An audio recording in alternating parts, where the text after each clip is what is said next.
मुश्किल कुछ भी नहीं इस दुनिया में, तू जरा हिम्मत तो कर। हर ख्वाब बदलेंगे हकीकत में, तू जरा कोशिश तो कर। हेलो नमस्कार, मैं मणिकांत इतिहास के एक ऐसे टॉपिक के साथ आपके साथ उपलब्ध हूं। आज हम लोग इतिहास के कुछ ऐसे महत्वपूर्ण टॉपिक्स को करेंगे जो सभी प्रतियोगी परीक्षाओं में बराबर वहां से प्रश्न पूछे जाते हैं। तो चलिए, इतिहास अब आपके लिए बोरिंग सब्जेक्ट नहीं, स्कोरिंग सब्जेक्ट होने वाला है। चलिए, इतिहास के मॉडर्न हिस्ट्री के हम लोग एक पहलू पर बात करेंगे। आपके लिए आज का कोटेशन है, जब आंखों में अरमान लिया मंजिल को अपना मान लिया, है मुश्किल क्या आसान किया, जब ठान लिया तो ठान लिया। आंखों में अरमान लिया मंजिल को अपना मान लिया, है मुश्किल क्या आसान किया, जब ठान लिया तो ठान लिया। तो चलिए नेक्स्ट आपका शुरुआत करते हैं हम लोग आज के क्लास की। ब्रिटिश के अधीन भारत में संवैधानिक विकास। ब्रिटिश भारत में जो संवैधानिक विकास हुआ है उसके बारे में हम लोग चर्चा करेंगे।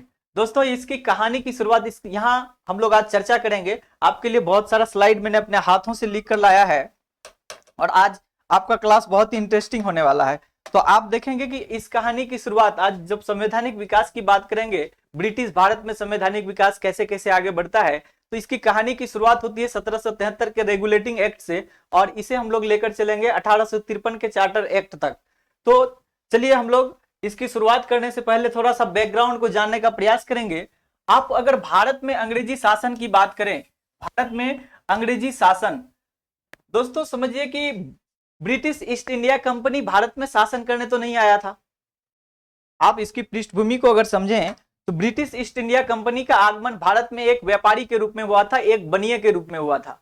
उनका केवल इतना सा काम था कि भारत के वस्तुओं को, भारत के उत्पादों को, जिसमें रेशम, सूती वस्त्र, मसाले, इन सभी चीजों को भारत के बाजार से खरीद कर यूरोप के बाजार में बेचना और इसी बीच में उन्हें जो मुनाफा होता था यही उसका आमदनी था। लेकिन 1599 ईस्वी में जिस कंपनी की स्थापना होती है, हम ईस्ट इंडिया कंपनी की बात कर रहे हैं, British east India company,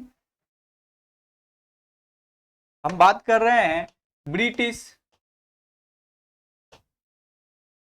east India company की।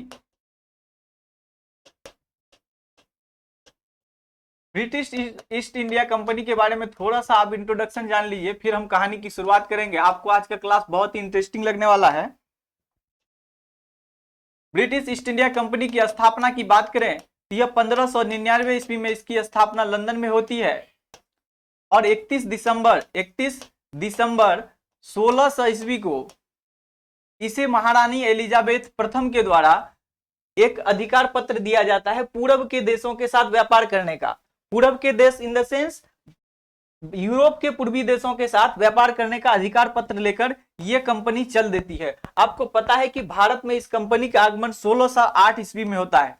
1608 ईस्वी में यह कंपनी भारत पहुंच जाती है। उस समय हमारे यहाँ मुगल बादशाह जहांगीर का शासन है। जहांगीर के शासन में 1608 ईस्वी में यह भारत पहुंचती है और सबसे पहला प्रयास करता है सूरत में। आप देखें, भारत का थोड़ा सा आप नक्शा को मैं ड्रॉ करना चाहूंगा। ये आप देख रहे हैं भारत,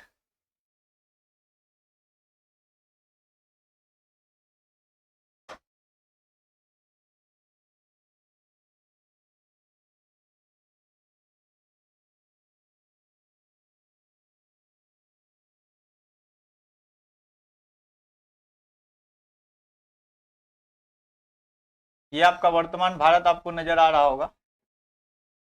तो इस भारत के बारे में अगर करें तो ये ब्रिटेन से चलने वाली एक कंपनी भारत पहुंचती है 1608 ईस्वी में। यह यहाँ सूरत बंदरगाह है, एक गुजरात का क्षेत्र है सूरत बंदरगाह।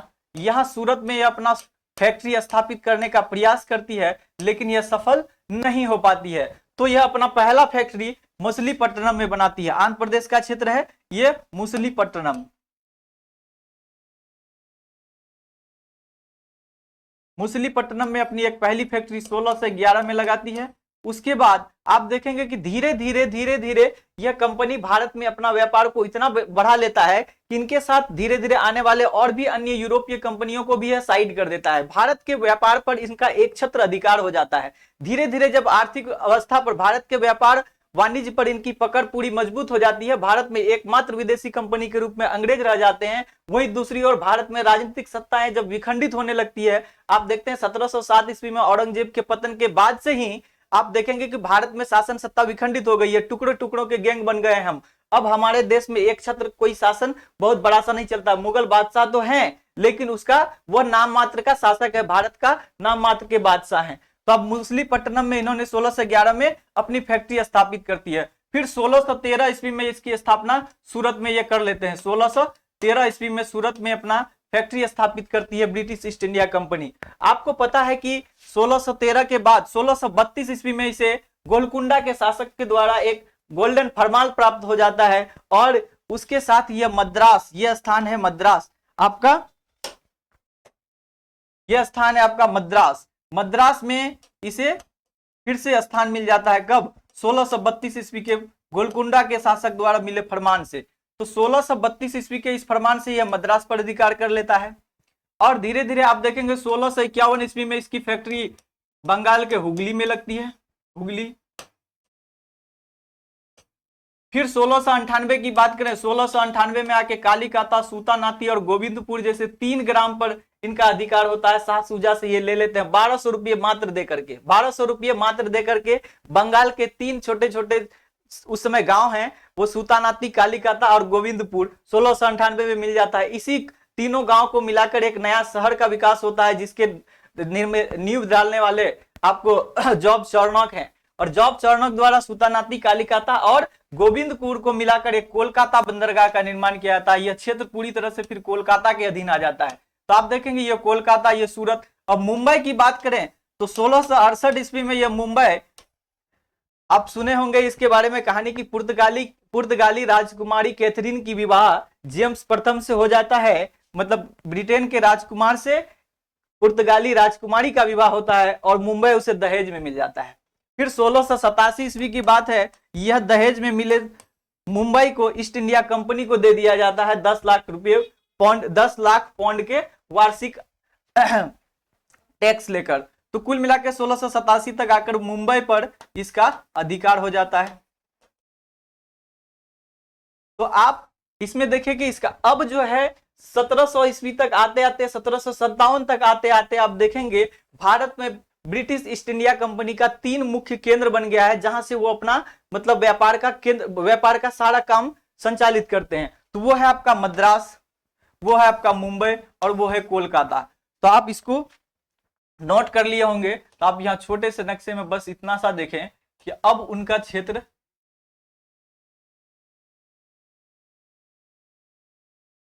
अब यह जो है कोलकाता से, अब ये कोलकाता, मद्रास और मुंबई, ये 3 प्रेसिडेंसी है। ये क्या है? ये 3 प्रेसिडेंसी है।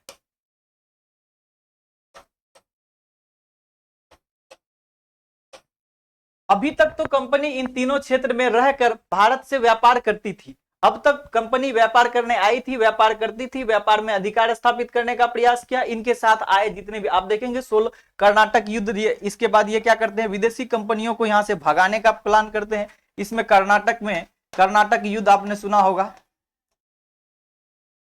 3 कर्नाटक युद्ध हुए, जिसमें इन्होंने फ्रांस को पराजित किया। वांडीवास के युद्ध में, वांडीवास के युद्ध में अंतिम रूप से फ्रांसीसी को पराजित कर देते हैं। यह 1760 की घटना है। फिर आप देखेंगे कर्नाटक के बाद यह मैसूर की लड़ाई लड़ते हैं, आंग्ल मैसूर युद्ध जिसे बोलते हैं। मैसूर के साथ 4 युद्ध लड़ा है, जिसमें हैदर अली, टीपू सुल्तान की बात आप पढ़ते होंगे। उसके बाद ये क्या करते हैं, मराठों के साथ युद्ध करते हैं। मराठों के साथ 3 बड़ी बड़ी युद्ध होती है। अंतिम में 1817-18 में आकर के मराठों पर इन्हें विजय प्राप्त हो जाती है। तो यह धीरे धीरे आप देखते हैं कि एक कंपनी जो हमारे यहाँ व्यापार करने आई थी, हमारे वस्तुओं को यूरोप के बाजार में ले जाकर बेचकर केवल फायदा मात्र करने के लिए आई थी, वो कंपनी भारत के राजनीतिक क्षेत्र में हस्तक्षेप करना शुरू कर देते हैं। इसका हस्तक्षेप का दायरा यहीं तक सीमित नहीं होता है, ये अपने पहले राजनीतिक हस्तक्षेप की शुरुआत जहां से शासन सत्ता पर काबिज होने का प्रयास करते हैं, यूं कहें कि भारत के दास्तां की कहानी यहीं से शुरुआत हो जाती है। वो है आपका यहाँ कोलकाता के 1757 के प्लासी युद्ध। 1757 ईस्वी के प्लासी युद्ध से भारत के दास्तान की कहानी शुरू हो जाती है। यह बंगाल को 1757 में जीतते हैं, लेकिन इसके ठीक कुछ दिन बाद 1764 में बक्सर की लड़ाई होती है, जिसमें बंगाल, अवध और मुगल बादशाह शाह आलम द्वितीय, इन तीनों के शासकों के साथ संयुक्त रूप से जब ये लोग लड़ रहे हैं तो अंग्रेज इन पर भी विजय प्राप्त कर लेता है और यहीं से भारत की गुलामी की शुरुआत हो जाती है, उसकी कहानी यहीं से शुरुआत हो जाती है। तो अभी तक हमने देखा, आप अगर नेक्स्ट इसमें सोचेंगे, कंपनी 1600 ईस्वी में मुख्य रूप से उसे अधिकार पत्र मिलता है, 1608 में वो भारत में प्रवेश करती है।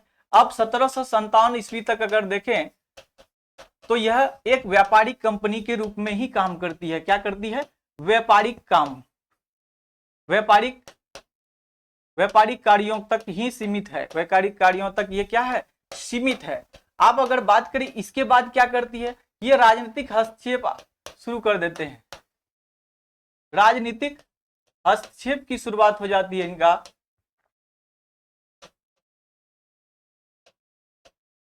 तो राजनीतिक हस्तक्षेप की शुरुआत होती है और यह घटना, अब हम लोग जब यहाँ इसके बाद की कहानी देखेंगे 1757 से लेकर के 1947 तक, तो इसको भी हम लोग 2 पार्ट में बांटकर पढ़ सकते हैं अध्ययन की दृष्टि से।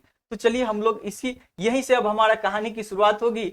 जब कंपनी शासन सत्ता पर आ जाती है, भारत में कंपनी केवल एक व्यापारिक कंपनी नहीं, अब वो शासन सत्ता पर अपना जो है किंग मेकर बन गए हैं। बंगाल में अब किंग बनाना उसका काम रह गया है। तो धीरे धीरे यह बंगाल से प्रसार होकर मराठों से युद्ध लड़के मराठा को जीतता है, धीरे धीरे कर्नाटक को और धीरे धीरे मैसूर को जीत लेते हैं। तो धीरे धीरे इसका राज्य क्षेत्र का विस्तार होता जाता है।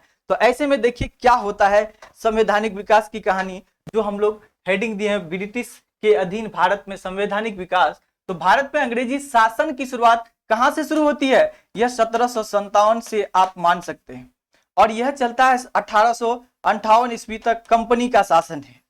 मतलब 1857 की क्रांति की सबसे बड़ी सफलता यही है कि उन्होंने कंपनी के शासन को उखाड़कर फेंक दिया, लेकिन हमारी गुलामी यहीं खत्म नहीं हुई, क्योंकि कंपनी का शासन तो समाप्त हो गया, लेकिन अब हम ब्रिटिश क्राउन के शासन के अधीन आ गए। किसमें आ गए? ब्रिटिश क्राउन, यानी ब्रिटेन की महारानी हमारी महारानी हो गई, हम ब्रिटिश नागरिक हो गए। 1858 में यही सबसे बड़ा परिवर्तन हुआ कि कंपनी शासन का अंत हो जाता है और इसके बाद हम ब्रिटिश क्राउन के अधीन शासित होना प्रारंभ कर देते हैं। तो आज की क्लास की जो चर्चा होगी हमारी 1757 से 1858 ईस्वी के बीच जितने भी संवैधानिक सुधार हुए, इसमें जब कंपनी शासन करने लगती है तो कई भ्रष्टाचार और कदाचार उसमें देखी जाती है। कंपनी लॉस में चली जाती रहती है और ब्रिटेन की संसद से अपना ऋण, लोन और रियायत या अनुदान सुरक्षा की मांग करने लगती है। तो ऐसे में संसद द्वारा, ब्रिटिश पार्लियामेंट द्वारा अब इस कंपनी को नियंत्रित करने का प्रयास किया जाता है कि भारत में काम कर रही ब्रिटिश कंपनी अब केवल एक व्यापारिक कंपनी नहीं है, वह राजनीतिक कार्यों में भी दखल अंदाजी देने लगी है। तो ऐसे में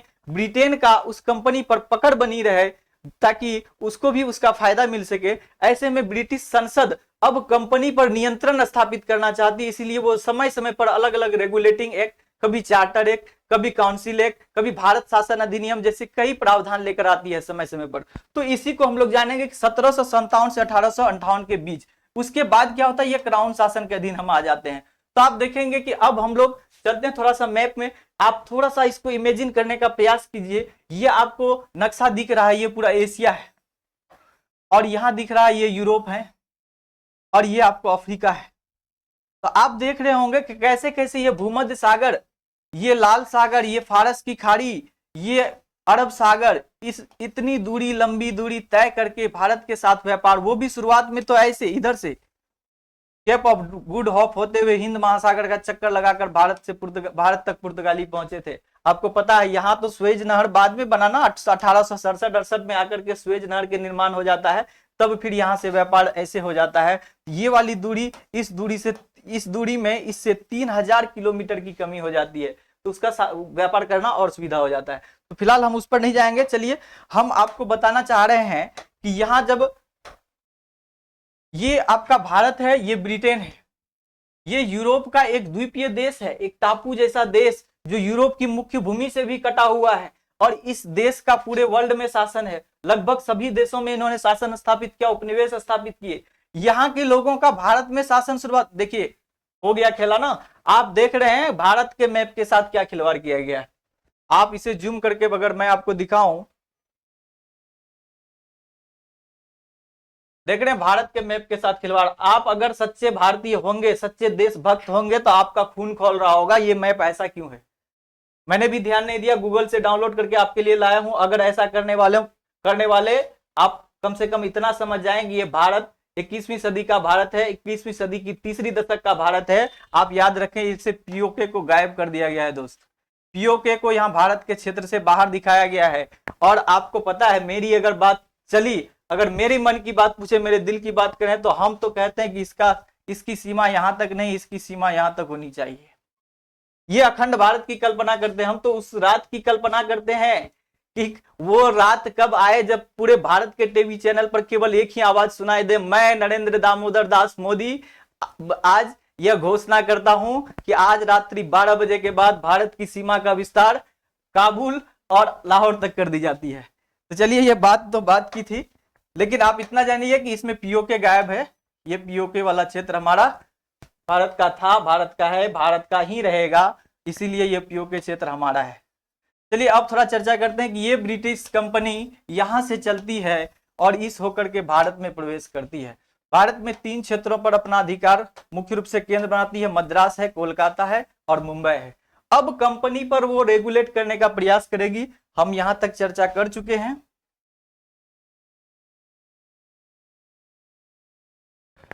1757 से लेकर 1858 के बीच लगभग 151 साल, मतलब 150 साल, 1757 सॉरी 100 साल, तो 100 वर्षों के कंपनी के कार्यक्रम पर कैसे कैसे ब्रिटिश पार्लियामेंट का नियंत्रण स्थापित होता है, इस क्रम में हम लोग जानेंगे। इस क्रम में हम ये जानेंगे कि कैसे 1773 में कंपनी द्वारा पहला एक रेगुलेटिंग एक्ट लाया जाता है, फिर उसके बाद 1781 आती है कंसेंट ऑफ इंडिया एक्ट, फिर 1784 ईस्वी में पिट्स इंडिया एक्ट आता है, फिर उसके बाद चार्टर एक्ट की शुरुआत हो जाती है। क्या आता है?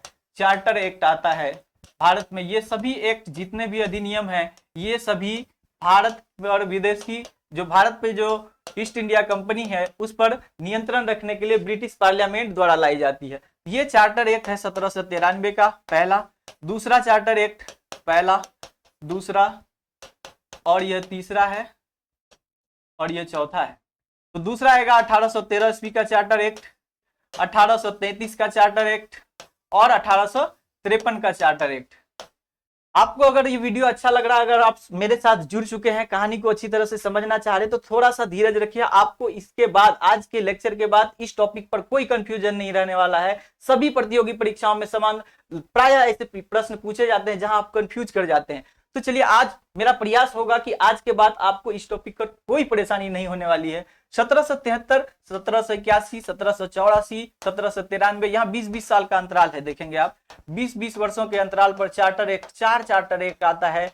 और आप देखेंगे कैसे चार्टर एक्ट क्यों लाया जाता है, रेगुलेटिंग एक्ट क्यों लाई गई है, रेगुलेटिंग एक्ट में क्या प्रावधान है, फिर उसके बाद कंसेंट एक्ट क्यों लाया जाता है, फिर आप देखेंगे कैसे पिट्स इंडिया एक्ट आता है, पिट का क्या प्रावधान है, उसमें क्यों चार्टर एक्ट लाई जाती है, चार्टर एक्ट में क्या प्रावधान है। तो इसको समझने के लिए चलिए हम नेक्स्ट स्लाइड पर चलते हैं।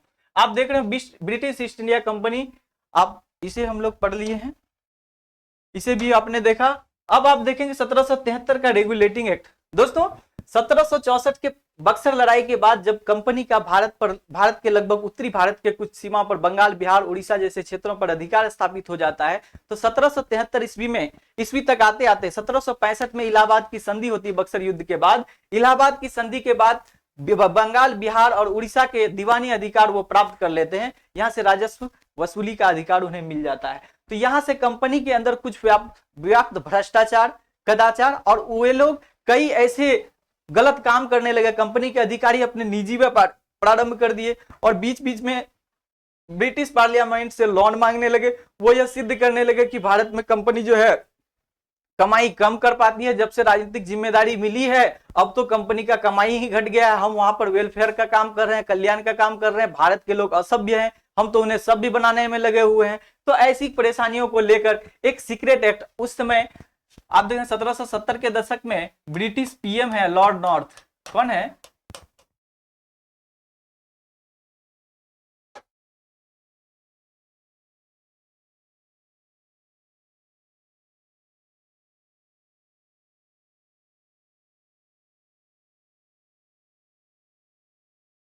उस समय ब्रिटिश पीएम है लॉर्ड नॉर्थ। कौन है? ब्रिटिश के पीएम है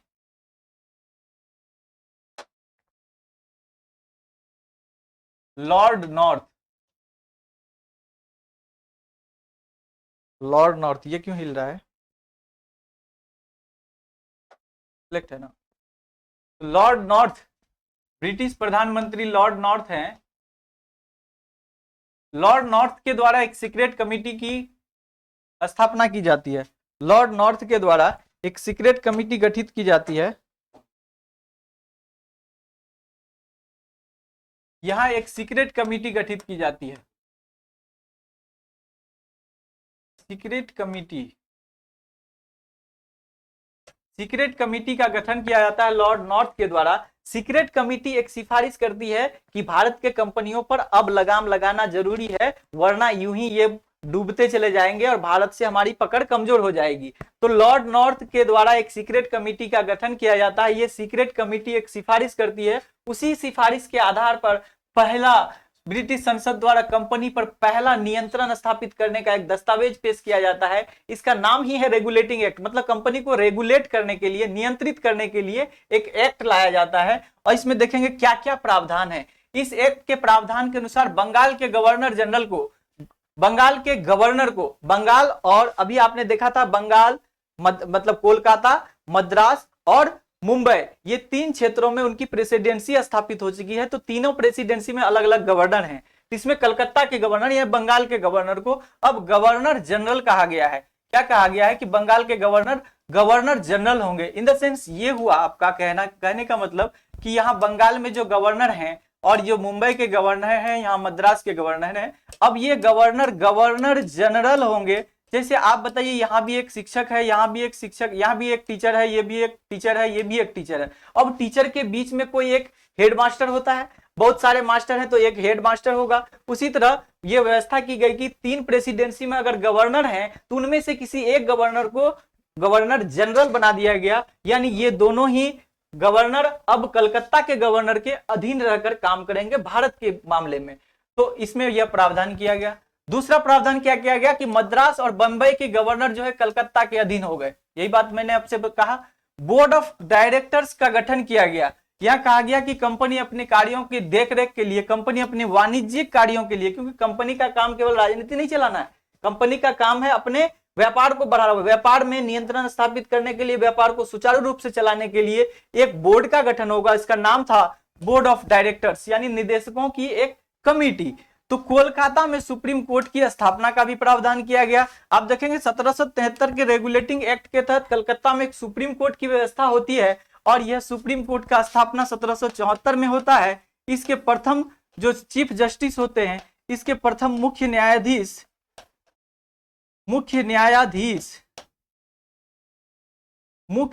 कौन है? Elijah Impey. आपको मैं जो ये फैक्ट बता रहा हूं, ये कोई ना कोई एग्जाम में पूछा गया है या फिर पूछने की संभावना बनी रहती है। आप इसे देखेंगे, कोलकाता में सुप्रीम कोर्ट की स्थापना 1773 के रेगुलेटिंग एक्ट के माध्यम से हुई है। 1774 में इसकी स्थापना हुई है। मुख्य न्यायाधीश एलिजा इम्पे हैं, प्रथम मुख्य न्यायाधीश। सुप्रीम कोर्ट कोलकाता, मैं दिल्ली वाले सुप्रीम कोर्ट की बात नहीं कर रहा, सबसे पहले सुप्रीम कोर्ट कोलकाता में स्थापित अंग्रेजों ने किया था। फिर उसके बाद जब रेगुलेटिंग एक्ट आता है, आप देखेंगे 1776 में आपको पता है कि यही ब्रिटिश कंपनी, ब्रिटिश पार्लियामेंट, अब जो ब्रिटिश की कुछ कंपनियां अमेरिका में भी शासन करती है। अमेरिका में 1776 में अमेरिकी स्वतंत्रता संग्राम जैसी घटनाएं होती है। अब अमेरिका से ब्रिटेन का पकड़ जैसे ही कमजोर होता है, एक बड़ा देश उसके हाथ से जब निकल जाता है 1776 में, तो वो अब भारत जैसे धन धान्य देश, समृद्ध बाजार, जो उनके जिंदगी के लिए बहुत जीवन मरण का सवाल है, तो ऐसे में ब्रिटिश कंपनी पर और भी नियंत्रण संसद स्थापित करती है कि जैसे कुछ कंपनियों के कारण हम अमेरिका गंवा दिए, कहीं हम भारत भी ना गंवा बैठे। तो फिर से उन्होंने 1781 ईस्वी में एक्ट ऑफ सेटलमेंट लेकर आता है। इसमें क्या कहा गया कि कलकत्ता के गवर्नर जो होंगे, जिसे अभी अभी गवर्नर जनरल का दर्जा दिया गया है, कलकत्ता के गवर्नर को बंगाल, बिहार और उड़ीसा के लिए विधि बनाने का अधिकार दिया। बंगाल, बिहार और उड़ीसा के लिए। इसमें आप एक बात गौर करेंगे, ये कौन सी विधि बनाएंगे? बंगाल, बिहार, उड़ीसा के लिए इसे दीवानी का अधिकार है। दीवानी के मामले में ये अपना विधि बनाएंगे। विधि बनाने का मतलब है कि भारत के राजस्व को प्राप्ति करने में, टैक्स वसूली में ये अपनी कड़ाई बरतने वाले हैं। अब भारत से उसको अधिक से अधिक कमाई करनी है। भारत के कमाई से ही भारत से खरीदारी करके यूरोप में बेचकर कमाना है। तो ऐसे में बंगाल, बिहार, उड़ीसा के के लिए विधि बनाने का अधिकार गवर्नर को मिल जाता है, कलकत्ता के गवर्नर को। यह है एक्ट ऑफ सेटलमेंट। मुख्य रूप से इसमें क्या मामला था ना कि 1776 ईस्वी में जब अमेरिका हाथ से निकल गया तो ब्रिटेन को कपास की आपूर्ति में कमी आ गई और कपास, नील, ये सब चीज उन्हें कम अब प्राप्त होने लगे, तो वो इन सब चीजों की प्राप्ति के लिए भारत को अपना शिकार बनाना चाह रहा है। तो अब भारत से उनको इस क्षेत्र में क्या करना है, तो यहीं से आप देखेंगे कि कृषि का वाणिज्यीकरण करना वो प्रारंभ करेंगे। जबरदस्ती नील की खेती करवाना प्रारंभ कराएंगे आपसे, और नील की खेती के साथ साथ कपास की खेती करवाएंगे। अब तो वो बांडीवास के युद्ध में, बेदरा के युद्ध में, ऐसे सभी युद्ध में भारत से विदेशी कंपनियों का सफाया कर दिया गया है। अब भारत में एकमात्र खरीदार ब्रिटिश ईस्ट इंडिया कंपनी है, इसीलिए भारत के लोगों को उसका सही दाम नहीं मिलने वाला है, लेकिन मजबूरन उनको नील की खेती, कपास की खेती करनी होगी, ऐसा प्रावधान है। तो आपने देखा कि 1773 में संसद द्वारा पहला कंपनी पर नियंत्रण लागू किया गया, रेगुलेटिंग एक्ट यानी नियंत्रण का अधिनियम। 1781 में एक्ट ऑफ सेटलमेंट। ये क्या था कि 1773 के रेगुलेटिंग एक्ट में जो कुछ कमियां रह गई थी और भी कुछ प्रावधान करने थे, तो वो इसमें कर दिया। तो आप इसे नोट कर लेंगे। अगर आप नोट नहीं कर रहे हैं मेरे साथ तो आप इसे स्क्रीनशॉट लेकर रख लें। तो अब हम चलेंगे नेक्स्ट स्लाइड में। पिट्स इंडिया एक्ट 1784, 1773 के रेगुलेटिंग एक्ट के बाद 1781 में एक्ट ऑफ सेटलमेंट आया। उसके बाद 1784 में फिर पिट्स इंडिया एक्ट आता। यहीं तक कंपनी के लालसा को कम करने के लिए, कंपनी के जिम्मेदारियों में अब जो है बदलाव आएगा। अब संसद फिर से एक जो है पासा फेंकता है कंपनी पर, और ये पासा क्या है कि कंपनी के कार्यों को अब बांट दिया जाएगा। अब इंडिया में कंपनी व्यापारिक कार्यों को करने के लिए अलग कमेटी रहेगी, प्रशासनिक कार्यों की देखरेख के लिए अलग कमेटी रहेगी। यही में एक दो बोर्ड की स्थापना होती है। बहुत एग्जाम में बहुत बार पूछा गया है, बोर्ड ऑफ डायरेक्टर्स और बोर्ड ऑफ कंट्रोल। आपने देखा 1773 के अधिनियम रेगुलेटिंग एक्ट में बोर्ड ऑफ डायरेक्टर्स आया था। अब उसके साथ ही एक बोर्ड ऑफ कंट्रोल की स्थापना कर दी जाती है। इसके अधीन है प्रशासनिक अधिकार, ये प्रशासनिक कार्यों की देखरेख करेंगे। और बोर्ड ऑफ डायरेक्टर्स जो है 1784 के पिट्स इंडिया एक्ट में व्यापारिक अधिकार के लिए अधिकृत कर दिया गया, व्यापारिक कार्यों की देखरेख के लिए। यहां से क्या हुआ, अब जो कंपनी का शासन दो टुकड़े में बट गया है। कंपनी के व्यापारिक शासन को कौन देखेगा, बोर्ड ऑफ डायरेक्टर्स, और बोर्ड ऑफ कंट्रोल प्रशासनिक कार्यों को देखेगा। ये क्या हुआ, डुअल नेचर ऑफ गवर्नमेंट, शासन का द्वैध प्रणाली यहां प्रारंभ हो जाता है। इसीलिए कहते हैं कि यहां जो है द्वैध शासन की शुरुआत हुई, जो 1858 तक अनवरत चलती रही। नोट करेंगे आप, आपको बहुत जगह मिलेगा द्वैध शासन। इंडिया में द्वैध शासन 3 जगह आप देखेंगे, आधुनिक भारत में द्वैध शासन। द्वैध शासन की बात करें तो द्वैध शासन 1858 से पहले आप अगर देखें तो बंगाल में, अगर आपसे पूछे कि बंगाल में द्वैध शासन, बंगाल में द्वैध शासन 1765 में इलाहाबाद की संधि से ही, मतलब बक्सर युद्ध के बाद से ही द्वैध शासन शुरू होता है। वहां क्या होता है कि बंगाल के नवाब को सारे कर्तव्य दे दिए जाते हैं। न्याय का कार्य आप कीजिए, लोगों की जो है स्वास्थ्य की व्यवस्था आप कीजिए, लोगों के लिए न्याय की व्यवस्था आप कीजिए, लोगों के कल्याण के सभी कार्य आप कीजिए, विकास के सारे कार्य आप कीजिए। नवाब साहब आप इतने अधिकार से युक्त हैं, लेकिन हमें क्या दे दीजिए, कंपनी कहती है हमें आप दीवानी का अधिकार दे दीजिए, सारे टैक्स वसूलने का कार्य हमें दे दीजिए, प्रशासन चलाने की जिम्मेदारी हमें दे दीजिए, सेना हम रखेंगे। आपको समझ में आ रहा है क्या हो रहा है। यहाँ होता है कि एक तरफ कर्तव्य सारे राजा को दे दिए, नवाब को, और सारे अधिकार, सारे पैसे, सारे खजाने अपने पास रख लिए। नवाब क्या हो गया, कर्तव्य युक्त, अधिकार विहीन, और अंग्रेज क्या हो गए, अधिकार से युक्त लेकिन कोई कर्तव्य नहीं, कोई लॉयलिटी नहीं है इसके पास। तो ऐसे में द्वैध शासन की शुरुआत लॉर्ड क्लाइव 1765 से करते हैं। इसको अंत होता है 1772 में लॉर्ड वारेन हेस्टिंग्स के द्वारा। ये बंगाल में द्वैध शासन यहां तक चलता है। दूसरी बार अब जब द्वैध शासन की बात आती है तो वो अभी आपने देखा कि द्वैध शासन जो कंपनी के अंदर का, ये कंपनी के अंदर का द्वैध शासन है, बोर्ड ऑफ डायरेक्टर और बोर्ड ऑफ कंट्रोल के वाला द्वैध शासन, ये आपका चलता है 1784 के पिट्स इंडिया एक्ट से लेकर 1858 के भारत सरकार अधिनियम आने तक ये चलता है।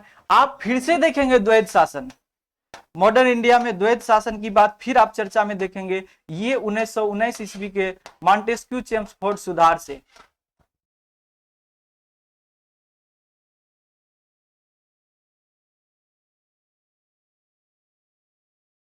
जब 1919 ईस्वी में मॉन्टेस्क्यू चेम्सफोर्ड सुधार आता है, उसमें देखेंगे प्रांतों में द्वैध शासन। ये क्या है, प्रांतों में द्वैध शासन आता है। फिर इसके बाद एक और द्वैध शासन आपको नजर आएगा मॉडर्न इंडिया में। द्वैध शासन यहाँ फिर 1935 में एक बार नजर आएगा। यहाँ क्या होता है, केंद्र में द्वैध शासन, केंद्र में द्वैध शासन।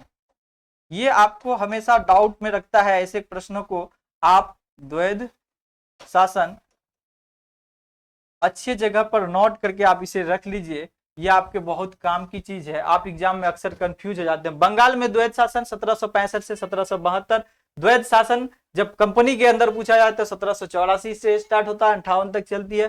प्रांतों में द्वैध शासन 1919 ईस्वी के एक्ट से, और केंद्र में द्वैध शासन 1935 के अधिनियम से। आप इसे याद रखेंगे। तो आप अगर इधर बात करें जम्मू कश्मीर की, ये आपका जम्मू कश्मीर वाला मामला आपको तो बता दिए थे हम, जम्मू कश्मीर और ये, तो ये लंदन और यहां तक हमारा व्यापार होता है। क्या होता है, यहां से व्यापार करते हैं हम लोग, और ये यही कंपनी भारत पर आकर शासन स्थापित करती है। नेक्स्ट, आप अगर इसको नहीं लिए हैं अभी तक स्क्रीनशॉट, तो आप स्क्रीनशॉट लीजिए, या इसे कम से कम आप अच्छे से डाउनलोड कर लीजिए।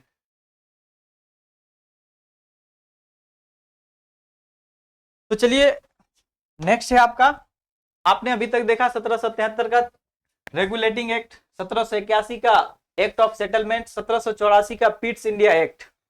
इसके बाद अब हम लोग चार्टर एक्ट में आएंगे। सबसे पहले थोड़ा सा हम लोग चार्टर एक्ट को समझेंगे, इसकी पृष्ठभूमि को जानेंगे। चार्टर एक्ट,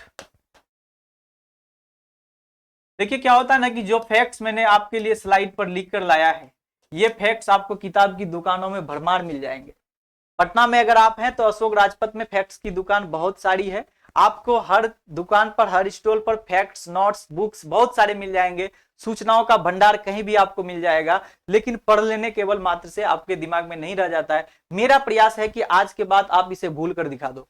बस चार्टर एक्ट आप बहुत जगह पढ़ते हैं। चार्टर एक्ट 20-20 वर्षों में आया, 1793 से लेकर के 1853 ईस्वी तक चला। बीच बीच में ऐसा हुआ, ऐसा हुआ, आप हमेशा कंफ्यूज हो जाते हैं। 1813 में क्या प्रावधान था, 33 में क्या प्रावधान था। आज हम आपको क्रोनोलॉजी के साथ बताएंगे क्यों आया था चार्टर एक्ट, कैसे प्रावधान लाए गए, क्यों आगे बढ़ाए गए कंपनी के अधिकार को, कैसे कंपनी के अधिकार को धीरे धीरे समाप्त कर दिया गया, क्यों गवर्नर जनरल की जगह वायसराय की स्थापना हो गई। तो आज आप इन सभी पहलुओं को अच्छे से समझेंगे मेरे साथ। तो चलिए चार्टर एक्ट, आप देखते हैं कि अब थोड़ा सा आप वर्ल्ड हिस्ट्री का अगर आपको नॉलेज हो, अगर नहीं भी हो तो हम है ना, तो आप इतना सा जान लीजिए कि 1740 ईस्वी में, 1750 ईस्वी के बाद, 1750 ईस्वी में आकर के, या इस दशक में आप बात कर लें, तो ये क्या होता है, ब्रिटेन में औद्योगिक क्रांति होती है। ब्रिटेन में औद्योगिक क्रांति, इंडस्ट्रियल रिवॉल्यूशन।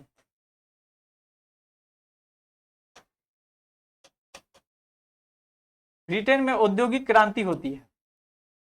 आपको पता है अभी भी औद्योगिक क्रांति का चौथा फेज चल रहा है। आज हम लोग इंडस्ट्रियल रिवॉल्यूशन 4.0 पर आगे बढ़ रहे हैं। तो यहीं से शुरुआत होती है इंडस्ट्रियल रिवॉल्यूशन का। औद्योगिक क्रांति का सीधा मतलब है कि उद्योग के क्षेत्र में, यानी उत्पादन के क्षेत्र में, उद्योग धंधे में एक क्रांतिकारी परिवर्तन। उत्पादन के क्षेत्र में एक क्रांतिकारी बदलाव आता है। जहां मानव के द्वारा उत्पादन किया जाता था, अब वहां मशीनों के द्वारा उत्पादन होगा। अब सारे उत्पादन में कोयला और लोहा का इंपॉर्टेंस इतना बढ़ गया है।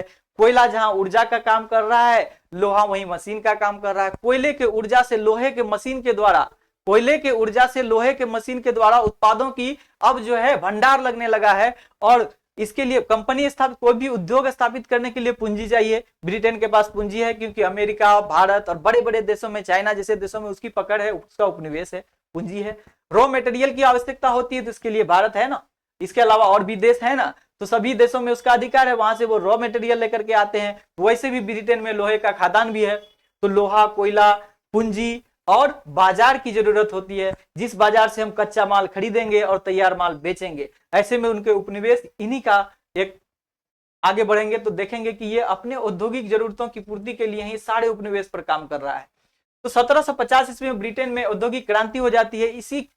इसी औद्योगिक भूख को मिटाने के लिए भारत में कई तरह के नए नए प्रबंध किए जाते हैं, कई नए नए अधिनियम लाए जाते हैं। चार्टर एक्ट आप देखेंगे 1750 ईस्वी में जब ब्रिटेन में औद्योगिक क्रांति हुई तो ब्रिटेन में बहुत सारी कंपनियों का नया नया कंपनियां जन्म लेने लगी। इन नई कंपनियों का अब संसद से शिकायत होने लगा, ये लोग आंदोलन करने लगे कि अब हमें भी भारत में व्यापार करने का अधिकार दिया जाना चाहिए, क्योंकि भारत से व्यापार करके हम भी कमाएंगे, हमारे यहाँ उत्पादन का भंडार लगा हुआ है, हमें भी सप्लाई करने की जरूरत है। तो ऐसे में ब्रिटिश संसद पर दबाव बनता है कि भारत में अब ब्रिटिश ईस्ट इंडिया कंपनी अकेले व्यापार नहीं करेगी, अब ब्रिटेन के अन्य कंपनी भी भारत से व्यापार करना चाहती है। संसद पर यह दबाव बन रहा है। तो संसद देखिए धीरे धीरे कैसे ब्रिटिश ईस्ट इंडिया कंपनी से अपना जो है बातचीत करता है, ब्रिटिश ईस्ट इंडिया कंपनी को धीरे धीरे इस अधिकार से मुक्त कर देता है और धीरे धीरे ब्रिटेन के सारे कंपनी भारत में आ जाते हैं। तो 1750 ईस्वी का जो औद्योगिक क्रांति है यह धीरे धीरे बढ़ते हुए 1790 ईस्वी तक आते आते बहुत बड़ा रूप ले लिया है और यहाँ बड़े बड़े कंपनियां स्थापित हो चुकी हैं। इन बड़ी बड़ी कंपनियों का भारत में दिलचस्पी बढ़ रहा है। तो भारत में तो एकाधिकार है ब्रिटिश ईस्ट इंडिया कंपनी को। तो अब संसद चार्टर एक्ट लाती। चार्टर एक्ट का मतलब होता है अधिकार पत्र या घोषणा पत्र। तो इस घोषणा पत्र के माध्यम से सरकार देखिए क्या करती है, ब्रिटिश गवर्नमेंट 1793 ईस्वी में आती है, ब्रिटिश ईस्ट इंडिया कंपनी से कहती है देखिए ना साहब, अब आप तो एकाधिकार बनाए बैठे हैं भारत में, भारत बहुत बड़ा बाजार है, ब्रिटेन के और भी कंपनियों को आप यहाँ एंट्री होने दीजिए। तो ब्रिटिश ईस्ट इंडिया कंपनी कहती है तो फिर मेरा इस राजनीतिक अधिकार का क्या होगा, और हमारी कंपनी जो इतने दिन से हम लोग यहाँ इतने युद्ध लड़े इसका क्या होगा। तो बोला सुनिए ना, आपका अधिकार तो अभी बना ही रहेगा, एकाधिकार बना रहेगा। एक काम करते हैं ना, क्योंकि पॉलिटिकल प्रेशर है मेरे ऊपर, अगर हम इन कंपनियों को वहां जाने नहीं देते हो सकता है मेरी सत्ता गिर जाए। तो राजनीति में ऐसा होता है। तो ब्रिटिश ईस्ट इंडिया कंपनी के साथ थोड़ा सा तालमेल बिठाकर 1793 में पहला चार्टर एक्ट आता है। तो आप चार्टर एक्ट का कंसेप्ट समझ गए हैं। ब्रिटिश ईस्ट इंडिया कंपनी के साथ ब्रिटिश पार्लियामेंट एक क्या करती है, बातचीत करती है, और यहां से ब्रिटिश ईस्ट इंडिया कंपनी का अब अधिकार को धीरे धीरे कम किया जाएगा। अब ब्रिटेन के अन्य सभी कंपनी भी भारत आने को लालायित हैं। देखिए कैसे कैसे उनका आगमन भारत में होता है। चार्टर एक्ट में बस यही है, चार्टर एक्ट का जड़ में औद्योगिक क्रांति है, आप इतना समझ जाइए। तो 4 चार्टर एक्ट आएगा 20-20 साल के अंतराल में। पहला चार्टर एक्ट 1793 ईस्वी का चार्टर एक्ट होगा। पहला चार्टर एक्ट क्या होगा, पहला चार्टर एक्ट 1793 में आएगा, दूसरा चार्टर एक्ट 1813 में आएगा, तीसरा 1833 में और चौथा 1853 ईस्वी में। देखिएगा धीरे धीरे कैसे कंपनी यहाँ सिमटती जाती है और दूसरी कंपनियों का यहाँ आगमन होता है। यहाँ इसका मतलब ये नहीं कि भारत का फायदा होने वाला है, अब भारत का शोषण और ज्यादा बढ़ने वाला है। एक कंपनी नहीं है, अब ब्रिटेन की अन्य कंपनी भी आकर हमारे यहाँ लूटने वाले हैं। देखिए कैसे क्या होता है। 1793 का पहला चार्टर एक्ट आता है। 20 वर्षों के लिए कंपनी से कहा गया कि सुनिए ना महाराज, आप 20 वर्षों तक अपना एकाधिकार बनाए रखिए। क्या कीजिए, भारत के बाजार में 20 वर्षों तक आप ही का एकाधिकार रहेगा, अगले 20 वर्ष बाद हम सोचेंगे क्या करेंगे, अभी फिलहाल पॉलिटिकल प्रेशर है, करने दीजिए इतना सा। तो ब्रिटिश ईस्ट इंडिया कंपनी कहती है हमें क्या मिलेगा। तो यहां देखिए क्या कहता है कि सुनिए ना, बस आप इतना कर दीजिए कि 3 करोड़ पाउंड का जो व्यापार है ना, मात्र 1 वर्ष में मात्र 3 करोड़ पाउंड का व्यापार आप ही के जहाज से भारत के साथ होने दीजिए। अन्य कंपनियों का सामान 3 करोड़ पाउंड का, एक साल में मात्र 3 करोड़ पाउंड का सामान, ब्रिटेन का सामान भारत जाएगा, लेकिन आपके ही जहाज से जाएगा, आप ही इनकी कमाई को यूज कीजिएगा। तो वो मान जाते हैं कंपनियां। तो 3 करोड़ का व्यापार के साथ, 3 करोड़ का व्यापार के साथ ब्रिटेन के अन्य कंपनियों को, मतलब ब्रिटिश ईस्ट इंडिया कंपनी के अलावे अन्य कंपनियों को भारतीय बाजार तक सीमित पहुंच प्रदान कर दी गई। 1793 के एक्ट में आप देखें औद्योगिक क्रांति का क्या असर पड़ा। अन्य कंपनियों का भारत में प्रवेश यहां से प्रारंभ हुआ। सीमित रूप से कंपनी डायरेक्ट नहीं आ रही है, ईस्ट इंडिया कंपनी के जहाज में उनका सामान आ रहा है यहाँ, ठीक है। तो बोर्ड ऑफ कंट्रोल के अधिकारियों का वेतन भारतीय कोष से देने का प्रावधान कर दिया गया। हमने कहा ना, कंपनी बोला मुझे क्या मिलेगा, तो संसद बोल दिया सुनिए ना, भारत से जो कमाई आती है ना, आप हमें जो टैक्स देते हैं उनमें से भारत का जो कोष है ना, उसी में से आपके बोर्ड ऑफ कंट्रोल के जितने भी अधिकारी होंगे उन सब का वेतन आप भारत के कोष से ही दे दीजिएगा, ठीक है। तो ऐसे में दोनों के द्वारा म्यूचुअल इंटरेस्ट था इसमें। 1793 का चार्टर एक्ट, यहां आप देखें 20 वर्षों के लिए कंपनी के अधिकार को बढ़ाया था। अब 20 वर्ष बाद तो फिर एक चार्टर एक्ट आना था। तो 20 वर्ष बाद मात्र 1813 ईस्वी में फिर से एक चार्टर एक्ट आता है। अब देखिए कि 1793 ईस्वी से जिन अलग अलग कंपनियों का 3 करोड़ पाउंड का व्यापार भारत से होना शुरू हो गया, उनकी दिलचस्पी और बढ़ गई है। ब्रिटेन में कंपनी की संख्या भी बढ़ रही है, उनकी कमाई भी बढ़ रही है, उनका पॉलिटिकल प्रेशर भी बढ़ रहा है। अब देखिए क्या करता है कि मुक्त व्यापार की नीति अब सरकार कहती है, ब्रिटिश सरकार कहती है ब्रिटिश ईस्ट इंडिया कंपनी को, आपका एकाधिकार हम छीन रहे हैं, लेकिन आपको चीन और चाय पर अधिकार बनी रहेगी। चीन के साथ आप व्यापार करते रहिए, हमें कोई प्रॉब्लम नहीं है, आपको भारत में एकाधिकार नहीं रहेगा। एकाधिकार का मतलब भारत के साथ आप व्यापार तो करेंगे, लेकिन केवल आप ही व्यापार करेंगे ऐसा नहीं होगा। अब ब्रिटेन की अन्य कंपनियां भी भारत में प्रवेश करेगी, खुलेआम प्रवेश करेगी, आपके जहाजों से नहीं, अपने भी जहाजों से जाने के लिए वह स्वतंत्र है। तो कंपनी के लिए अब क्या हुआ, भारत में मुक्त व्यापार लाया। वैसे तो मुक्त व्यापार लाने से इकोनॉमी में बहुत फायदा होता है, यह लेसेज फेयर का सिद्धांत है, एडम स्मिथ ने दिया था, लेकिन यह मुक्त व्यापार तो अंग्रेजों की निहित स्वार्थ के अधीन लाया गया है, इसीलिए इसका फायदा हमें नहीं ब्रिटेन को मिलने वाला है। तो चाय और चीन के साथ व्यापार को छोड़कर कंपनी का एकाधिकार, मतलब भारत से कंपनी का एकाधिकार समाप्त हो गया। कंपनी का अब एकाधिकार चीन पर अभी भी बना हुआ है। और इसके अलावा चाय का व्यापार जो होगा, चाहे वो चीन से हो, इंडिया से हो, एशिया के किसी भी देशों के साथ हो, चाय का अधिकार, चाय पर केवल ब्रिटिश ईस्ट इंडिया कंपनी का अधिकार है। और चीन के साथ व्यापार में ब्रिटेन की केवल एक कंपनी जाएगी चीन में व्यापार करने, ब्रिटेन की केवल एक कंपनी चाय का व्यापार करेगी, वह ईस्ट इंडिया कंपनी। इसके अलावा अन्य सभी कंपनी और ईस्ट इंडिया कंपनी भी भारत के साथ व्यापार करेगी। इस अधिनियम, इस चार्टर एक्ट में ऐसा प्रावधान किया गया। फिर क्या किया गया, भारत में जब शासन सत्ता आगे बढ़ रही है तो कुछ तो दिया जाए, भारत के लोगों को अब अपना क्लर्क बनाना है, भारत के लोगों से अपना काम भी तो लेना है। जब शासन सत्ताएं बढ़ती है तो लोगों से कुछ काम लेना पड़ता है, तो यहाँ के लोगों को कम से कम क्लर्क तो बनाना है ना। तो भारत में शिक्षा के लिए थोड़ा सा व्यवस्था करने का प्रयास किया गया। आपसे क्वेश्चन कभी पूछा, यूपीएससी में पूछा गया क्वेश्चन है कि भारत में शिक्षा के लिए पहली बार बजट ये प्रावधान अंग्रेजों ने कब की, तो आप देखेंगे 1813 ईस्वी में 1 लाख रुपए की व्यवस्था करती है वार्षिक रूप में। मतलब 1 लाख रुपये हम भारत में खर्च करेंगे एक वर्ष में शिक्षा के लिए, ताकि यहाँ में अंग्रेजी शिक्षा का प्रसार होगा या फिर कोई भी शिक्षा का प्रसार होगा। अभी ये तय नहीं हुआ है कि शिक्षा किस माध्यम में दी जाएगी। और आप दुर्भाग्यवश देखेंगे ये प्रावधान तो किया गया, इसका यूज नहीं हुआ। यूज 1833 के बाद होता है, उसकी कहानी आगे देखेंगे। तो शिक्षा के लिए 1 लाख रुपये वार्षिक देने का प्रावधान किया गया। ये क्वेश्चन आपसे पूछा जाता है, भले ही यूज हो या ना हो, प्रावधान तो था। ईसाई मिशनरियों को भी भारत में प्रवेश दिया गया। बोला गया कि उन लोगों का प्लान था कि भारत को अब अंग्रेजियत सिखानी है, अंग्रेजी और अंग्रेजियत दोनों सिखानी है। भारत में व्यापारिक अधिकार स्थापित कर लिया, भारत के राजनीति पर अब धीरे धीरे अपना वर्चस्व स्थापित कर रहे हैं अंग्रेज। अब कह रहे हैं भारत के कल्चर को भी अपने हिसाब का बनाना है, ताकि हमारा वहां पर जो अधिकार है, हमारा जो वहां पर डोमिनेंस है, पकड़ है, वो और मजबूत हो जाए, हमारा वहां दीर्घायु प्राप्त हो जाए हमारी कंपनी को। ऐसे में वो ईसाई मिशनरियों को भी लेकर आते हैं धर्म का प्रचार प्रसार कराने के लिए। तो ईसाई मिशनरियों का प्रवेश भारत में आधिकारिक रूप से कब हो जाता है, 1813 के चार्टर एक्ट से। राजस्व तथा भारतीय प्रदेशों पर कंपनी का अधिकार 20 वर्षों के लिए बढ़ा दी गई। व्यापार पर एकाधिकार समाप्त हो गया, लेकिन राजस्व वसूलने का अधिकार ईस्ट इंडिया कंपनी के पास। भारत के जो प्रदेश उन्होंने जीते हैं उस पर अधिकार ईस्ट इंडिया कंपनी का। अगले 20 वर्षों तक, मतलब 20 वर्ष बाद फिर कुछ होने वाला है। क्या होने वाला है आप इसे नोट कर लीजिए। अगर आपने अभी तक स्क्रीनशॉट नहीं लिया तो कम से कम स्क्रीनशॉट लीजिए। चलिए नेक्स्ट स्लाइड है आपका, नेक्स्ट स्लाइड है आपका 1833 का चार्टर एक्ट। 1813 में मुक्त व्यापार की नीति लाई गई, लेसेज फेयर। अब देखिए 33 में क्या क्या कारनामा होता है। अब देख रहे हैं ना ब्रिटिश ईस्ट इंडिया कंपनी को कैसे फुसलाया जा रहा है। देख रहा है विनोद, जैसे हम लोग कहते हैं ना, देख रहा है विनोद क्या क्या हो रहा है, शब्दों के खेल किए जा रहे हैं। यहाँ में अब ब्रिटिश ईस्ट इंडिया कंपनी को 20-20 वर्षों में धीरे धीरे उनके अधिकार को सीमित कर दिया जाता है। और देखिए क्या होता है, 1833 का चार्टर एक्ट आता है। चीन और चाय पर जो अधिकार उसे दे दिया गया था वह भी उनसे वापस ले लिया जाता है। एकाधिकार वापस लिया, मतलब एक अधिकार वापस नहीं लिया, एकाधिकार मतलब केवल हम नहीं, केवल ब्रिटिश ईस्ट इंडिया कंपनी अब चीन के साथ व्यापार नहीं करेगी, और भी कंपनी करेगी।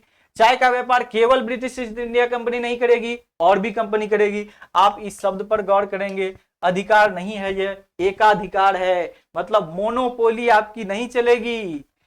शिक्षा के लिए जो 1 लाख का प्रावधान था यूज नहीं हो सका। इतना बड़ा भारत, ऊंट के मुंह में जीरा का फोड़न, तो 1 लाख रुपये में कुछ नहीं होने वाला था, तो 10 लाख रुपये का वार्षिक प्रावधान किया गया। इसके लिए शिक्षा, इस एक्ट के बाद शिक्षा के लिए कुछ विशेष प्रयास भी किए गए। मैकाले की अध्यक्षता में एक विधि आयोग का गठन किया गया। क्या किया गया, लॉ कमीशन का गठन किया गया। भारत में अपना प्रशासन चलाने के लिए वो एक लॉ मेकिंग प्रोसेस अपनाना शुरू कर दिए हैं। तो भारत में एक विधि आयोग का गठन किया गया, किसकी अध्यक्षता में? मैकाले की अध्यक्षता में। शासन का यहां से केंद्रीकरण शुरू होता है। ये क्वेश्चन आपको यूपीपीसीएस में कई बार पूछा जा चुका है कि भारत में शासन का केंद्रीकरण ब्रिटिश के अधीन कब से शुरू हुआ। केंद्रीकरण का मतलब है कि इससे पहले कैसा होता था शासन बंबई के प्रेसिडेंसी अलग, मद्रास के प्रेसिडेंसी अलग, बंगाल के प्रेसिडेंसी अलग। अब क्या है कि पूरे भारत में जितने भी ब्रिटिश क्षेत्र हैं, भारत में जितने भी ब्रिटिश अधिकृत क्षेत्र हैं, उन सभी क्षेत्रों के लिए एक गवर्नर जनरल होगा। क्या होगा? एक गवर्नर। इसी केंद्रीकरण का परिणाम है कि गवर्नर जनरल पद का सृजन किया गया। इससे पहले आपने देखा था 1773 के रेगुलेटिंग एक्ट में गवर्नर जनरल, वो था कोलकाता के गवर्नर को गवर्नर जनरल बनाया, मतलब वो बंगाल का गवर्नर जनरल था। तो पहला बंगाल का governor general Lord Warren Hastings, उसके बाद भारत का पहला गवर्नर जनरल। ये पूरे भारत की बात हो रही है, शासन का केंद्रीकरण हो रहा है, तो पूरे भारत का पहला गवर्नर जनरल कौन हो जाएगा? Lord William Bentinck. इसी के समय में ये चार्टर एक्ट आया है। बेंटिक साहब शिक्षा के लिए जो 10 लाख रुपए का प्रावधान किया गया था, इसके लिए शिक्षा का उन लोग इस पर शिक्षा का विस्तार करने के लिए इसी मैकाले की अध्यक्षता में, जिसकी अध्यक्षता में विधि आयोग का गठित हुआ है, इसी मैकाले की अध्यक्षता में एक और कमेटी बनाई गई जिसे यह निर्धारित करना था कि भारत में शिक्षा किस माध्यम में दी जाएगी। तो इसमें मैकाले की अध्यक्षता वाली कमेटी अंतिम रूप से बहुत सारा विवाद चला, इसमें अंतिम रूप से इस फैसले पर पहुंची कि भारत में अंग्रेजी शिक्षा दी जाएगी और भारतीय लोगों को मतलब भारतीय भाषा में शिक्षा नहीं, अंग्रेजी भाषा में शिक्षा देने का प्रावधान किया गया और वहीं से भारत में शिक्षा का माध्यम अंग्रेजी हो गया, लॉर्ड मैकाले की सिफारिश से। तो अब इसमें और दूसरा क्या था? विनिमय और अधिनियम। आप जानिए कि 1833 ईस्वी में यह व्यवस्था कर दी गई कि 1833 से पहले जितने भी नियम विधि बनाए गए उसे हम विनिमय कहेंगे, विनियम कहेंगे। क्या कहेंगे? विनियमन कहेंगे। लेकिन इसके बाद जो होंगे 1833 के बाद के जितनी भी विधियां होगी वो क्या कहलाएगा? अधिनियम यानी एक्ट कहलाएगा। तो आपको यह भी बात याद रखना है कि ब्रिटिश शासन के अधीन अधिनियम विधियों को अधिनियम कब से कहा जाने लगा? तो 1833 के चार्टर एक्ट के बाद। 1853 फिर 20 साल में कुछ होना था, क्योंकि 20 साल बाद चार्टर एक्ट आती है, तो 20 साल बाद भी फिर एक चार्टर एक्ट 1853 ईस्वी में आता है और यह अंतिम चार्टर है, अंतिम चार्टर एक्ट है। यह अंतिम विधि नहीं है, अंतिम कंट्रोलिंग नहीं है, अंतिम चार्टर एक्ट है। और इस चार्टर एक्ट की अगर बात करें तो यह कार्यपालिका और विधायिका का पृथककरण करती है। कहती है कि कार्य करने वाले गवर्नर जनरल और उसकी कमेटी में, मतलब मंत्री परिषद जिसे आज हम लोग बोलते हैं कार्यपालिका, तो गवर्नर जनरल और उसके कुछ सदस्यों को मिलाकर एक कार्यपालिका गठन होगा और विधान परिषद अलग होगी। आपसे प्रश्न ये भी पूछा जाता है कि कब से किस चार्टर एक्ट के द्वारा भारत में अलग से एक पृथक अस्थायी विधान परिषद का गठन किया गया, मतलब केंद्र में एक संसद यानी असेंबली की गठन की गई जो कानून बनाना हो, जिससे मतलब कानून लॉ मेकिंग प्रोसेस जो काम करे। तो विधान परिषद का गठन हुआ। आप यहाँ याद रखेंगे विधान परिषद का गठन भारत में 1853 के चार्टर एक्ट से होता है। इसी 1853 के चार्टर एक्ट के बाद यह व्यवस्था कर दी जाती है कि भारत में किसी भी भेदभाव के बिना अब प्रतियोगी परीक्षाओं के द्वारा सिविल सर्वेंट की नियुक्ति की जाएगी, यानी प्रतियोगिता परीक्षाओं के द्वारा नियुक्ति की व्यवस्था कर दी गई। प्रतियोगिता परीक्षा के द्वारा नियुक्ति की व्यवस्था कर दी गई। आप अगर अभी तक इसको नोट नहीं किए हैं तो आप अच्छे से नोट कर लें या फिर इसका स्क्रीनशॉट भी ले सकते हैं। तो आपका चार्टर एक्ट यहीं से खत्म होता है। अब आप इससे संबंधित कुछ ऐसे 3-4 प्रश्न मैंने लाए हैं जो आज से पहले कोई एग्जाम में पूछा जा चुका है। ये प्रश्न कोई बना बनाया प्रश्न नहीं है, बिल्कुल एग्जाम हॉल के सेंटर से लाया हुआ क्वेश्चन है। आप इस पर देखें कि अभी तक जो आपने थ्योरी पढ़ा है तो उसके माध्यम से कैसे कैसे प्रश्न आज तक पूछे गए हैं और आगे कैसा पूछा जा सकता है, इसकी संभावना आप लगा सकते हैं। तो ब्रिटिश ईस्ट इंडिया कंपनी ने चाय के व्यापार एकाधिकार को खो दिया। अब बताइए, ब्रिटिश ईस्ट इंडिया कंपनी को चीन और चाय पर अधिकार 1813 में रख दिया गया था, लेकिन 1833 में आकर क्या किया गया? अभी आपने पढ़ा ना, 1833 में चीन और चाय पर भी अधिकार को खो दिया ब्रिटिश ईस्ट इंडिया कंपनी। तो आपका आंसर हो जाएगा 1833 ईस्वी का चार्टर अधिनियम। नेक्स्ट क्वेश्चन आपका है, किस अधिनियम के द्वारा ब्रिटिश संसद ने चाय और चीनी के साथ व्यापार को छोड़कर ईस्ट इंडिया कंपनी के भारत के साथ व्यापारिक एकाधिकार को समाप्त कर दिया गया? मतलब कंपनी के भारत के साथ व्यापारिक एकाधिकार खत्म कर दिया गया, लेकिन चीन और चाय को छोड़कर। तो ये प्रावधान आपने पढ़ा ना 1813 ईस्वी में, मतलब दूसरा चार्टर एक्ट। फिर नेक्स्ट क्वेश्चन, निम्नलिखित में से किस कानून में पहली बार भारत में एक क्रियाशील विधान परिषद, मैंने कहा भारत में एक अस्थायी क्रियाशील विधान परिषद का गठन हुआ, मतलब कार्यपालिका और विधायिका का पृथक्करण हुआ, विधायिका के लिए अलग अलग सदस्यों की नियुक्ति की गई, मतलब अब कानून बनाने वाली एक अलग संस्था बनी जिसे काउंसिल कहेंगे, असेंबली कहेंगे। तो आप इसके बारे में सुना कि 1853 के चार्टर एक्ट से सारी चीज आपने अभी तक पढ़ लिया है। आपको ये क्वेश्चन आपका यूपीपीसीएस में पूछा जा चुका है पहले ही, यूपीपीसीएस में इस प्रश्न को पहले ही पूछा जा चुका है, यूपीपीएससी में आप इसे देख सकते हैं जाकर। तो आपका आंसर 1853 हो जाएगा। नेक्स्ट क्वेश्चन है आपके लिए, निम्नलिखित अधिनियमों में प्रथम बार किसमें गवर्नर जनरल ऑफ बंगाल, आप ध्यान से क्वेश्चन को पढ़िए, गवर्नर जनरल ऑफ बंगाल के पद हेतु प्रावधान किया गया, मतलब बंगाल के गवर्नर को गवर्नर जनरल ऑफ बंगाल कब कहा गया, फर्स्ट वाला जो नियंत्रण कानून आया पहला, मतलब 1773 के रेगुलेटिंग एक्ट में। तो आपका ऑप्शन है रेगुलेटिंग एक्ट 1773, पीठ का भारत एक्ट 1784, 1813 का चार्टर एक्ट, 1833 का चार्टर एक्ट। तो आपका आंसर क्या हो जाएगा, रेगुलेटिंग एक्ट 1773 ईस्वी, जिसके बारे में आपने पढ़ लिया है। नेक्स्ट आपका और आज के क्लास का ये अंतिम सवाल है आपके लिए, आप इन चीजों को अच्छे से पढ़ लेंगे घर में, आपका एक भी सवाल नहीं छूटने वाला। इसके अलावा जो भी नए सवाल भी बनेंगे, अगर आपने इस थ्योरी को अच्छे से मेरे साथ पढ़ा है तो उम्मीद है कि कोई भी सवाल यहां से नहीं छूटेगा। नेक्स्ट वीडियो में हम लेकर के आएंगे 1858 के बाद, मतलब 1853 के चार्टर एक तो खत्म हो गए, क्या ब्रिटिश संसद का कंपनी पर नियंत्रण यहीं से खत्म होता है? नहीं, उसके बाद फिर हम लोग कहानी लेकर आएंगे नेक्स्ट वीडियो में। बोर्ड ऑफ कंट्रोल की स्थापना किस अधिनियम के अंतर्गत हुई? अभी आपने पढ़ा ना, बोर्ड ऑफ डायरेक्टर्स और बोर्ड ऑफ कंट्रोल। 1773 में बोर्ड ऑफ डायरेक्टर, 1784 के फिट्स इंडिया एक्ट में उसके अधिकार को दो भाग में बांट दिया, व्यापारिक अधिकार और प्रशासनिक अधिकार। तो प्रशासनिक अधिकार की जिम्मेदारी बोर्ड ऑफ कंट्रोल को दी गई थी और इसकी स्थापना 1784 के फिट्स इंडिया एक्ट में की गई। आपका आंसर डी नंबर ऑप्शन सही हो जाएगा। तो चलिए दोस्तों, आपको यह वीडियो बहुत अच्छा लगा होगा। उम्मीद करते हैं कि आपकी तैयारी में यह मददगार साबित होगा। अगर इतिहास में आपकी नाम मात्र की रुचि भी है ना, तो मेरा मात्र इतना उद्देश्य है कि इतिहास में आपको रुचि जगाया जाए। इतिहास अब बोरिंग सब्जेक्ट नहीं, स्कोरिंग सब्जेक्ट होने वाला है। इतिहास अब केवल ऐतिहासिक लोग नहीं पढ़ेंगे, नहीं पढ़ाएंगे, अब सबको इतिहास पढ़ेगा। इतिहास से अब भागना नहीं है, इतिहास को भूल कर दिखाओ, मेरा चैलेंज है। अगर आप हमसे कोई टॉपिक पढ़ते हैं तो आप अगर भूल जाते हैं तो हमें कमेंट करके बताएंगे। तो आपको मैं बताना चाहूं कि अगर आपको ये वीडियो अच्छा लगा है तो कमेंट बॉक्स में आप मुझे अच्छा सा कमेंट करके जरूर बताएंगे। अगर इसमें कोई कमी है, अगर आपका कोई सुझाव है इस वीडियो को लेकर के, या फिर आगे कोई टॉपिक पर आपको वीडियो चाहिए, तो आप हमें कमेंट सेक्शन में कमेंट करके जरूर बताएंगे। आपके लिए मैं जहां तक हो सकेगा अच्छी तरह से उस वीडियो को लेकर के आऊंगा। तब तक के लिए धन्यवाद, विदा चाहूंगा।